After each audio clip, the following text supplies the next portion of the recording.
बच्चों last term पर हम लोगों ने बायोलॉजिकल क्लासिफिकेशन चैप्टर के अंतर्गत मोनेरा किंगडम को डिस्कस किया था। मोनेरा में हम लोगों ने बैक्टीरिया के बारे में पढ़ा था, क्योंकि मोनेरा जो किंगडम है उसमें बैक्टीरिया को रखा गया है। तो बायोलॉजिकल क्लासिफिकेशन चैप्टर में हम लोग पढ़ रहे थे 5 किंगडम क्लासिफिकेशन। 5 किंगडम क्लासिफिकेशन में मतलब जितने भी प्लांट एनिमल हैं सबको 5 किंगडम में डिवाइड किया गया है: मोनेरा, प्रोटिस्टा, प्लांटी, एनिमेलिया और फंजाई। तो पहला ग्रुप जो था वो मोनेरा था, जिसमें बैक्टीरिया के कैरेक्टर्स को डिस्कस किया। और इसके पश्चात इसमें दूसरा किंगडम जो है उसका नाम है प्रोटिस्टा। ठीक है ना, दूसरे ग्रुप का नाम है प्रोटिस्टा। तो आज हम उसी के आगे पढ़ते हैं प्रोटिस्टा के बारे में। ठीक है ना। तो 5 किंगडम क्लासिफिकेशन किसने दिया? व्हिटेकर है। और बायोलॉजिकल क्लासिफिकेशन के अंतर्गत हम लोग डिस्कस कर रहे हैं 5 किंगडम क्लासिफिकेशन में 5 किंगडम या 5 जगत हैं। पहला जगत मोनेरा डिस्कस कर चुके हैं, दूसरा है प्रोटिस्टा। तो प्रोटिस्टा समूह के अंतर्गत क्या आते हैं? All single celled eukaryotes. All single cell मतलब एक कोश की जितने भी जंतु और पौधे सब होते हैं, मतलब वो प्लांट हो चाहे एनिमल हो, सिंगल सेल है? और यूकैरियोटिक मतलब वास्तविक कोशिका है। कोशिका 2 प्रकार की होती है ना, प्रोकैरियोटिक एंड यूकैरियोटिक। तो जिनमें सेल है सिंगल सेल है और उनकी कोशिका सेल यूकैरियोटिक है। तो यूकैरियोटिक सेल के बने हुए सिंगल सेल वाले जितने भी प्लांट हैं, एनिमल्स हैं, उन सभी को किस में रखा गया? प्रोटिस्टा में रखा गया। ठीक है ना। तो प्रोटिस्टा का सबसे पहले चीज इसमें रखा किसको गया है? सिंगल सेल के जो बने होते हैं, प्लांट हो या एनिमल हो, यूकैरियोटिक सेल के हो। ठीक है ना, यूकैरियोटिक सेल हो उसमें, यूकैरियोटिक सेल जिसमें सेल ऑर्गेनल्स, न्यूक्लियस सब पूरा डेवलप होता है। तो वो सभी प्रोटिस्टा में रखे गए। तो पहला हो गया सिंगल सेल वाले यूकैरियोटिक प्लांट और एनिमल को प्रोटिस्टा में रखा गया। नंबर 2 कि इसमें जो प्लांट और एनिमल रखे गए हैं उनको 5 भागों में बांटा गया: क्राइसोफाइटा, डाइनोफ्लैजेलेट, यूग्लिनोइड्स, स्लाइमोड्स एंड प्रोटोजोआस। 5 भागों में बांटा गया है इसको। ठीक है ना, प्रोटिस्टा को 5 ग्रुप में।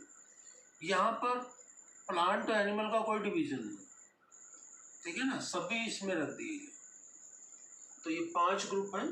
कौन कौन से? नंबर 1 है क्राइसोफाइटा। ये नाम है, हिंदी में लिख लें चाहे इसको इंग्लिश में लिख लें, ये ग्रुप के नाम है। 5 समूहों को इसमें रखा गया है प्रोटिस्टा में: क्राइसोफाइटा, डाइनोफ्लैजेलेट, यूग्लिनोइड्स, स्लाइमोड्स एंड प्रोटोजोआस। ठीक है ना। तो इसमें जो प्रोटिस्टा है इसमें प्लांट को भी रखा गया, एनिमल्स को भी रखा गया और फंजाई को भी रखा गया।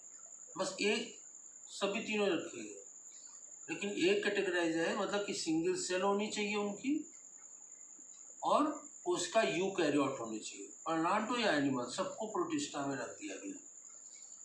तो इसमें 5 ग्रुप हैं ये: क्राइसोफाइटा, डाइनोफ्लैजेलेट, यूग्लिनोइड्स, स्लाइमोड्स एंड प्रोटोजोआस। ये 5 समूह रखा गया। ये सभी प्रोटिस्टा के जो एनिमल्स हैं, प्लांट्स हैं, वो सभी एक्वेटिक होते हैं, सभी जलीय होते हैं, सब जल में ही पाए जाते हैं। ठीक है ना, थल में या वायु में नहीं होते, ये जल में ही ज़्यादातर पाए जाते हैं। और सभी में जो रिप्रोडक्शन होता है वो एसेक्सुअल और सेक्सुअल मतलब लैंगिक जनन और अलैंगिक जनन दोनों प्रकार का प्रजनन होता है, रिप्रोडक्शन होता है। ठीक है ना। तो ये प्रोटिस्टा के मेन कैरेक्टर 5 ग्रुप। अब इसमें जो पहला समूह है क्राइसोफाइटा, क्राइसोफाइटा में क्या रखा गया, गोल्डन कलर की एल्गी को रखा गया। एल्गी मतलब कि शैवाल। तो शैवाल किसके अंतर्गत आते, प्लांट के अंतर्गत। तो शैवालों को इसमें रख दिया गया। क्राइसोफाइटा गोल्डन कलर की एल्गी होती, समुद्र में पाई जाती, फ्रेश वाटर में भी पाई जाती। गोल्डन कलर की जो ये एल्गी होती है, शैवाल होती है, वो किसमें पाई जाती है, फ्रेश वाटर और मैरीन वाटर, मतलब नदियों तालाबों में भी पाई जाती है और समुद्र में भी पाई जाती है क्राइसोफाइटा। और इनमें शैवाल भी होती, कोशिकाभित्ति भी होती, क्योंकि प्लांट के अंतर्गत जो भी आते हैं उन सभी में शैवाल का होना अनिवार्य है, शैवाल होती है। लेकिन यहाँ प्रोटिस्टा में ऐसा कोई अनिवार्य नहीं है। यहाँ अनिवार्यता ये है कि सिंगल सेल होनी चाहिए और यूकैरियोटिक होनी चाहिए, मेन चीज़ ये। शैवाल की अनिवार्यता नहीं है, उसमें प्लांट हो चाहे एनिमल, सब इसी में आ जाएंगे। तो क्राइसोफाइटा में गोल्डन एल्गी या सुनहरी शैवाल को रखा गया। दूसरा है डाइनोफ्लैजलेट। डाइनोफ्लैजलेट, फ्लैजला माने होता है कसाब, मतलब जिन एक कोशिकी जंतुओं में दो कसाब होते हैं, दो फ्लैजला होते हैं, दो हेयर लाइक स्ट्रक्चर्स होते हैं, तो उनको डाइनोफ्लैजलेट के अंतर्गत रखा। ये डाइनोफ्लैजलेट कैसे होते हैं, येलो कलर के भी होते हैं, ग्रीन कलर के, ब्राउन, ब्लू, रेड, है ना, तमाम रंग के होते हैं, पीले रंग के भी होते हैं, हरे भी होते हैं और ब्राउन भी मतलब कि होते हैं, ब्लू, नीले भी होते हैं, लाल भी होते हैं। तो मतलब जिस कलर का इनमें पिगमेंट होता है, जिस कलर का इसमें रंग होता है, वो कलर होता है। तो पिगमेंट सब में अलग अलग होता है, और ये पिगमेंट अलग अलग किस में होता है, मोस्टली एल्गी। डाइनोफ्लैजलेट किस में आएंगे, एल्गी में। तो ये तमाम तरह की शैवाल होती है, कलर्ड होती है, और कलर्ड उसमें अलग अलग प्रकार का पिगमेंट या रंग होता है उसी के बेस पर। तो पहला है क्राइसोफाइटा जिसमें गोल्डन एल्गी रखा गया। दूसरा डाइनोफ्लैजलेट जिसमें दो फ्लैजला होते हैं, अलग अलग रंग के होते हैं, उनका बॉडी अलग अलग कलर की होती है। और तीसरा है यूग्लिनोफाइटा। यूग्लिनोफाइटा में यूग्लिना को रखा गया, ठीक है ना। अब यूग्लिना को प्लांट में भी रखा गया, एनिमल में भी रखा गया। एनिमल में भी इसको पढ़ते हैं, इसमें शैवाल नहीं होती, लेकिन क्लोरोप्लास्ट होता है, ठीक है ना। तो इसको यूग्लिना को रखा गया।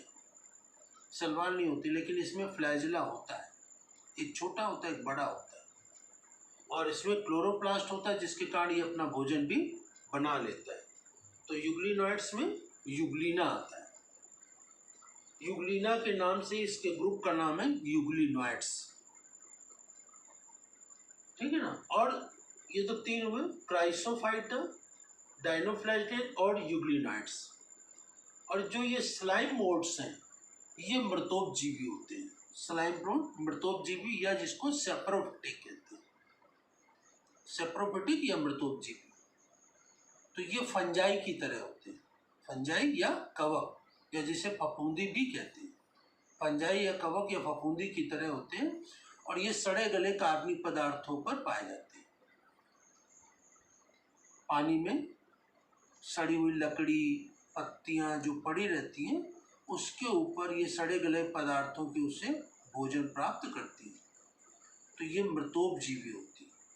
ये एक तरीके से फंजाई है, या कवक या फफूंदी से कहते हैं।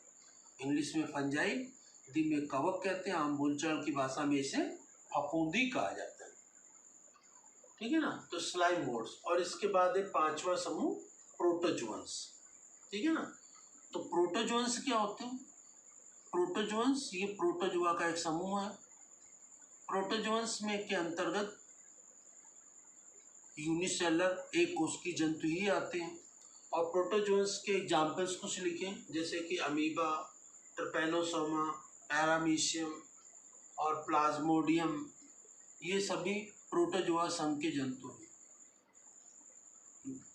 प्रोटोजोआ अपने आप में एनिमल में एक ग्रुप है, एक समूह है अलग से, ठीक है ना। और इनमें क्लोरोप्लास्ट वगैरह को नहीं पाया जाता, ये अपना भोजन नहीं बना पाते।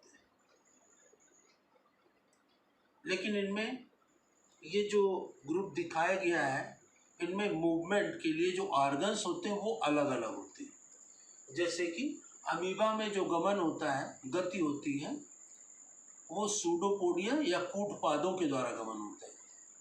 कूटपाद या सूडोपोडिया क्या होते हैं? जो पैर इनके बनते बिगड़ते रहते हैं। कूट माने होता है असत्य, है ना। सूडोपोडिया, सूडो माने होता है फॉल्स, तो पैर असत्य होते हैं, बनते बिगड़ते रहते हैं। दूसरा होता है इसमें ट्रिपैनोसोमा।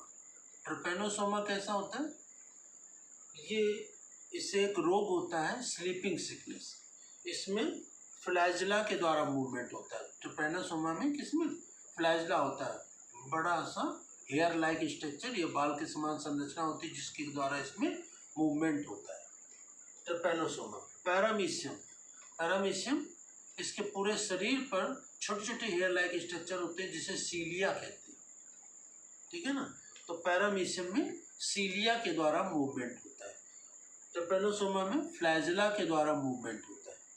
और इसी प्रकार से प्लाज्मोडियम, ये एक पैरासाइट है जिससे मलेरिया रोग होता है, ठीक है ना।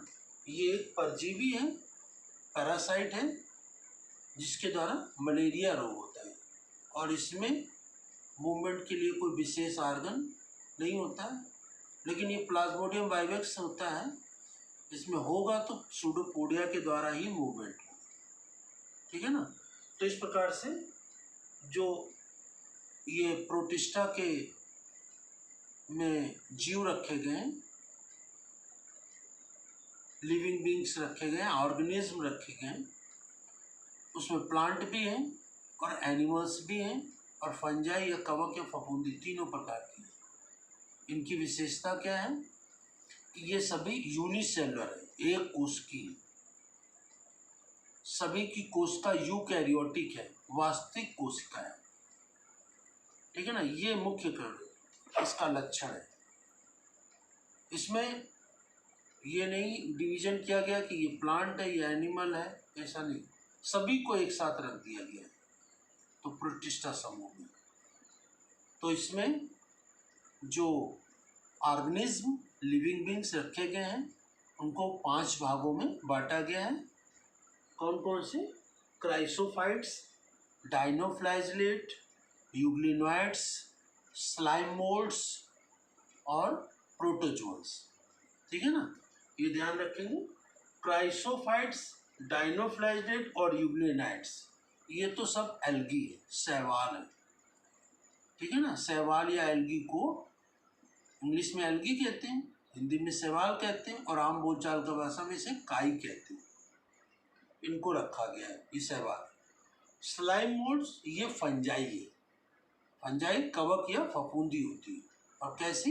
सेप्रोफिटिक, मृतोपजीवी, जो मरे हुए सड़े गले कार्बनिक पदार्थों से अपना भोजन प्राप्त करते हैं। और प्रोटोजोन, ये जंतुओं का अलग समूह है जिसमें कि amoeba, trypanosoma, paramecium, plasmodium vivax, इन सभी को रखा गया है।